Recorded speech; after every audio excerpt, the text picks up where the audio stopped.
Hello, everyone. Welcome to Developing Palates. I am Aaron Loomis. With me today is Jiunn and John McTavish. How you guys doing? All right.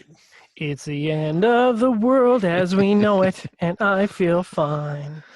So today we are talking about the 724 WK Series Churchill. Cigar is 7-inch by 50 ring gauge. Comes out of the Races Cubanas factory in Honduras. Wrapper is Ecuadorian, Connecticut. Binder is double Honduran. The filler is from Nicaragua and Honduras. It makes so much sense now. It is blended by Kurt Kendall. Price point is $10, and the cigar was released in July of 2018. So with all that out of the way, Jiunn, what was your overall experience like with this cigar? Makes so much sense of why I thought it was good. Uh, I personally like the cigar. I remember not too long ago we reviewed the 1874 series, Yep. and I thought that was full of lackluster, average, notes, but I thought this was really good. I mean, it's a big cigar to go through, but I don't really mind it. Maybe it's because this whole like shelter in place bullshit that I'm like, fuck it, might as well spend a few hours and review this big ass cigar. Bring me all the Churchills. Yeah, Churchill Just time. fucking just double quote Give me everything. a double diademus, man. Give me that 13 inches. I'm ready. So I think it's I think I've kind of accepted the doom.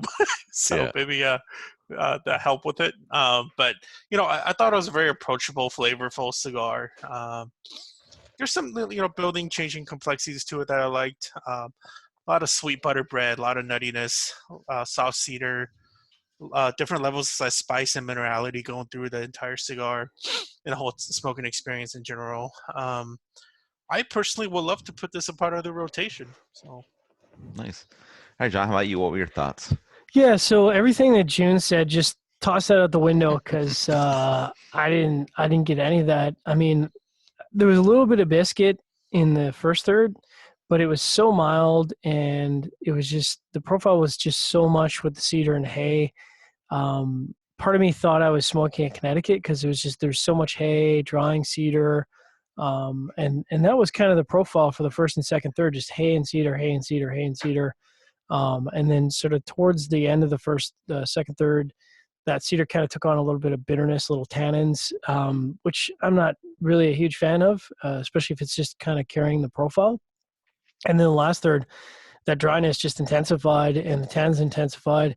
So, for me, like they said, the majority of the flavor was just cedar and hay, and that's fine if it's a 4.5-inch cigar. But man, a 7-inch cigar, that's a long smoking time, and I just didn't capture my attention at all.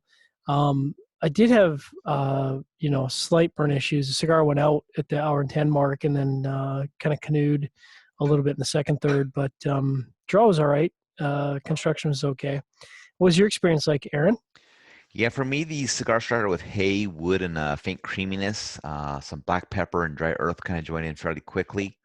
Second, third saw the pepper leave and the hay and the cream kind of go in and out the rest of the way. Construction was really good. Strength was kind of slightly below medium most of the way. So I thought the cigar had a nice start. It had a good combination of flavors. Second, third saw that combination kind of have a lower quantity of flavors, and the profile was kind of pretty average from that point on. Um, this is a light strength cigar. This has some kind of classic Connecticut shade flavors, and it could be a little bit drying, but I think a little bit of sweetness would help this cigar out quite a bit. And I'd be open to smoking this again, more as kind of a morning pairing with coffee or something like that. But I'm not going to come back to it really often because I just don't smoke Churchills all that much. But this is a decent kind of a morning low strength level cigar that I think you could definitely be okay with smoking, if that's kind of your smoking time of the day. So let's get into the scores. Start at the top with you, Jiunn, at 7.07. I was next at 6 even, and John gave it a 5.25. So, Jiunn, how do you think that 707 match up with your experience? matched up really well. It's that kind of a score. When I look at our website from inception to now, is worthy of a lot of top, like probably perhaps maybe like top 20 to 25 kind of range. So whenever I score like something that's like a mid to low 7s.